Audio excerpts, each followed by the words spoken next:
என்னது? நீங்கள் அப்பா இல்லையா? ஆமாடா, நான் உன் அப்பா இல்லை. அப்பா இல்லைன்னா அப்புறம் நீங்கள் எப்படி வளர்த்தீங்க நீங்கள்?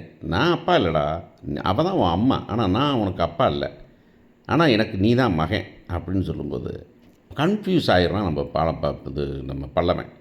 என்னங்கடா இது, என்ன சொல்ல வாரீங்க நீங்கள் அப்படின்னா தான் கதை பெருசாக போகுது.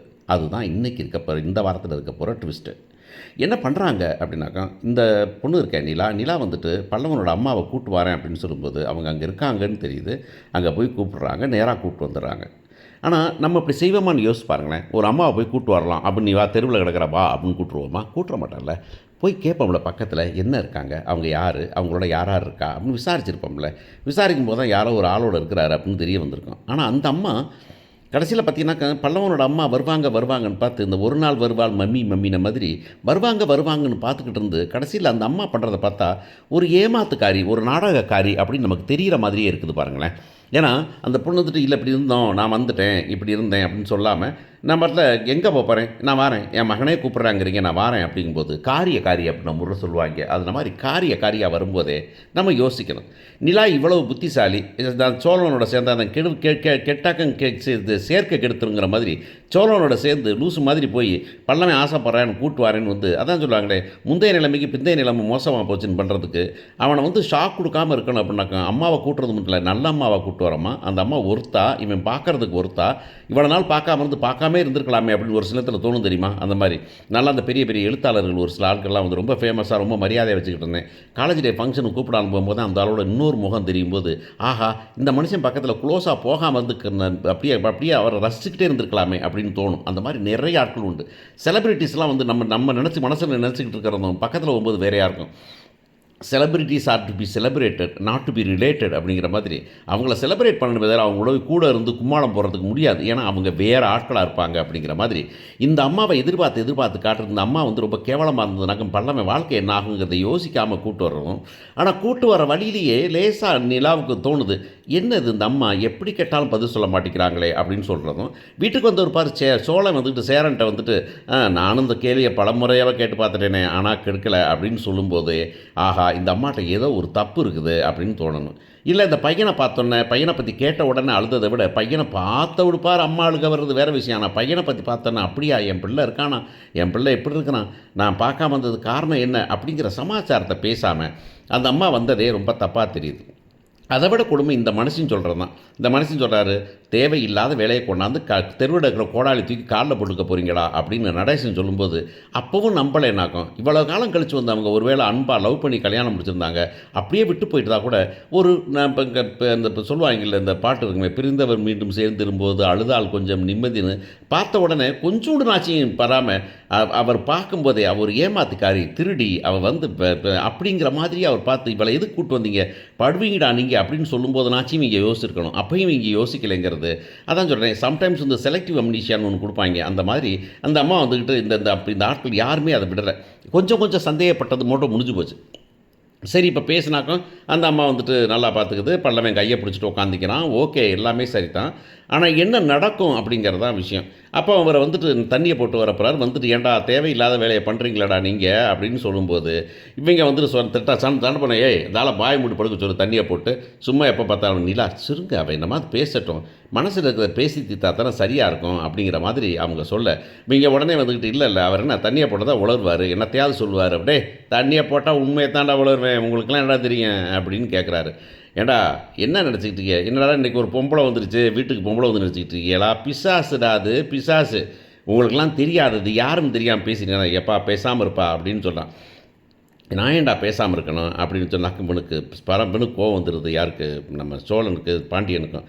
போய் இப்போ அடிச்சு பிடிச்சி போடுன்னு போனாக்க இவங்கெல்லாம் இல்லை வேண்டாங்கிறாங்க. ஆனால் அந்த அம்மா மட்டும் கம்கமாக இருக்குது, முடிஞ்ச வரைக்கும் பேசாமல் இருக்குது, தவிர்க்கதை பார்க்குது அப்படிங்கிறத பார்க்குறோம். பார்த்த உடனே வந்துட்டு நிலா சொல்ல போகிறாங்க, ஏன் அவங்கள அப்படி வெறுக்கிறீங்க நீங்கள், சரி ஏதோ சண்டை வந்துச்சு போயிட்டாங்க, ஆனால் அதுக்காக வந்து நீங்கள் வந்து வெறுத்துற முடியுமா, உங்கள் பொண்டாட்டி தானே. என்னது பொண்டாட்டியா, யார் பொண்டாட்டி, இவன் என் பொண்டாட்டியா, இவன் சும்மா வந்தவளம் போகிறவங்களாம் பொண்டாட்டி சொல்லிக்கிட்டு இருப்பீங்களா நீங்கள், ஊருக்காரங்க லூசு பைய மாதிரி பேசுகிறாங்க அப்படின்னாக்க நீங்களும் கேட்டு பேசுவீங்களா அப்படின்னாக்க, அப்போ என்னன்னு தான் சொல்லுங்கண்ணா.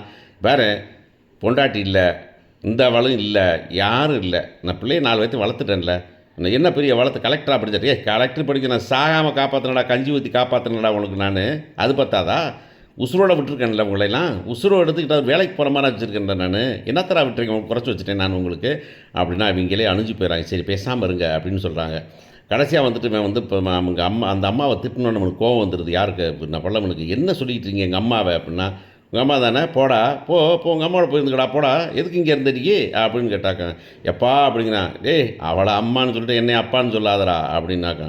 என்ன சொல்கிறீங்கண்ணா டே நீ எனக்கு பிறந்தவே இல்லைடா நீயே அப்படின்னு சொல்லும்போது தான் எல்லோரும் ஷாக்காக போகிறாங்க. அங்கே தான் ட்விஸ்ட்டு. இந்த அம்மா வந்துக்கிட்டு எங்கேயோ போன இடத்துல அது வந்து கஷ்டப்பட்டுச்சு, ப்ரெக்னெண்ட்டாக இருந்துச்சுன்னு அவர் கூட்டு வந்துட்டார். கூட்டு வந்ததில் இங்கே வந்து குழந்தை பிறந்து பார்த்தே தவிர இதுக்கு அவருக்கு பிறந்த குழந்தையோ இவர் பொண்டாட்டியோ இல்லை. கஷ்டப்படுதே அப்படின்னு சொல்லி பாவம் பார்த்து கூட்டு வந்ததே அந்த அம்மா அப்படிங்கிறது தெரிய வரும். நான் 6 மாதம் இருந்தேன் இங்கே, ஆனால் 1.5 வயசு பிள்ளையை விட்டுட்டு போனேன் அப்படிங்கும் போதெல்லாம் எங்கேயோ ப்ரெக்னென்ட் ஆயிருந்ததோ இல்லை குழந்தையோட கை குழந்தையோட தெருவில் இருந்த அம்மாவை கூட்டிகிட்டு வந்து இவர் பாவம் பார்த்து வீட்டில் வச்சுருந்துருக்கிறாரு அப்படிங்கிறது தான் வரப்போகுது. டேய் அந்தால போதைய போட்டு உளர வேணாம்னு இருக்காரு. ஊருக்கே தெரியும் இந்த எங்கள் அத்தை சொன்னாங்க, சித்தப்பா சொன்னாங்க அப்படின்னு சொல்லும்போது அந்த அத்தையும் வந்திருக்க சான்ஸ் இருக்குது. அந்த அம்மா வந்துக்கிட்டு நீ தானேயா கூட்டு வந்த நீ அப்படின்னா, கூட்டு வந்தேன் கல்யாணம் முடிச்சுன்னு பார்த்தியா கை குழந்தையோட நீ கூட்டு வந்த, நாங்கள் தான் பார்த்தோமே ஊரே பார்த்தியா கை குழந்தை கூட்டு வந்ததுக்கு எல்லாரும் பேசினோம்ல இங்கேருந்து எவ்வளோ கூட்டு வந்தேனுக்கு அப்போயெல்லாம் ஒன்றுமே பதில் சொல்லாமல் இருந்தால் இப்போ வந்து பேசுகிற அப்படின்னா, அப்பையும் உனக்கு நான் பதில் சொல்லலை இப்போவும் நான் பதில் சொல்ல போகிறதில்ல. நான் என்ன பண்ணேன் அப்படிங்கிறது வந்து பதில் சொல்ல வேண்டிய அவசியம் உனக்கு நான் சொல்ல வேண்டிய அவசியம் இல்லை. நான் இதை பண்ணுறேன் அதை பண்ணலை தண்ணி போடுறேன் டீ குடிக்கிறேங்கிறதெல்லாம் உனக்கு சொல்ல வேண்டிய அவசியம் இல்லை. அப்படிங்கும்போது அவங்க அண்ணன் பெரியப்பா வந்து சொல்ல ஊருக்கே தெரியுமாடா எனக்கே தெரியுமாடா நீ கல்யாணம் முடிச்சுட்டு வந்தால் நான் கூப்பிட்டு வந்தேன் அப்படின்னா உனக்கு தெரியுமா இந்த அவளை கேளு அப்படின்னு சொல்லும்போது இவன் பல்லவன் இவங்க எல்லாமே ஷாக் ஆகி சரி வாங்க வீட்டுக்குள்ளே போய் பேசிக்கலாம் என்ன விஷயம் பேசிக்கலாம் அப்படின்னாக்க என்னதான் வீட்டுக்குள்ளே போய் பேசுறீங்க எதை வீட்டுக்குள்ளே போய் பேசணும் பேசி முடிச்சிடலாம் தொடங்கிட்டீங்கல்ல பேச வந்துட்டீங்கல்ல பேசி முடிங்க அப்படின்னு சொல்லும்போது உடனே கதையை சொல்லணும்னு பார்த்தாங்க. வந்தான் அந்த வத்தில் வந்துட்டு கை குழந்தையோடு நின்றுக்கிட்டு இருந்துச்சு. பயந்து போய் நடுங்கி வந்துச்சு. யாரோ ஊருக்காரெல்லாம் அடிக்க வரான்னு சொல்லிச்சு. சரின்னு பிள்ளையோட கூப்பிட்டு வந்தேன். கூப்பிட்டு வந்து இங்கேருந்து வச்சிருந்து குழந்தைய வச்சு வளர்த்துச்சு. 6 மாதம் இருந்தா 1 வயசு பிள்ளையோட வந்தா 6 மாதம் பிள்ளைய வளர்த்தா. அப்புறம் திமிர் எடுத்து போச்சு. சோத்தை போட்டேன்ல நல்லா தின்னுட்டு கொடுதுன்னு அப்படியே பார்த்தோன்னே அவளால் இருக்க முடியல. அங்கங்கே ஆளை பார்த்தா யாரோ ஒருத்தனோட ஓடி போயிட்டா. அவ்வளவுதான். நான் இந்த பிள்ளையும் விட்டுட்டு போயிட்டா. அவள் பெத்த பிள்ளை தான். அவன் எனக்குன்னு பிறக்கலை. ஆனால் பிள்ளையை விட்டுட்டு போயிட்டாளே 3 வயது இருந்தேன். இவனோட என்ன போச்சு 4வது பிள்ளையாக வளர்ந்துட்டு போகிறேன் அப்படின்னு அவனையும் வளர்த்தேன் நான். அவ்வளவுதான் அப்படின்னு சொல்லும்போது அசந்து போயிட போகிறான் பல்லவன் வந்து அப்படியே அவங்க அப்பா முன்னாடி வந்து கமிச்சு ஏப்பா நீ அப்பன் இல்லையாடா நான் உனக்கு அப்பன் இல்லைடா ஆனால் நீ எனக்கு மகன்தான் அதில் ஒன்றும் மாற்றமே கிடையாது. பெத்தா தானே அப்பனாடா அப்படின்னு வளர்த்தா அப்பன் இல்லையா உடனே இப்போ இருந்தால் அவனுக்கு சோழனுக்கு சேரனுக்கு என்ன சோறு போடணும் அதுலேயே நீ கொஞ்சம் தின்னு வளர்ந்துக்கிட்ட அவ்வளோதானடா நீ நல்லா இருப்படா. ஆனால் இவளை நம்பாதடா இவ கைகாரி இன்னைக்கு கிடச்சினா உன் தலையில் கள்ள தூக்கி போட்டு போகவும் தயங்க மாட்டா. பெத்த பிள்ளைங்கிறதோ எந்த பாசமும் இல்லாத சரியான மோசமான முறைடா வச்சுக்கிட்டு இருந்தீங்கன்னா ரொம்ப சிரமப்படுவீங்கன்னு சொல்கிறேன் அவ்வளவுதான் அப்படிங்க போகிறாரு.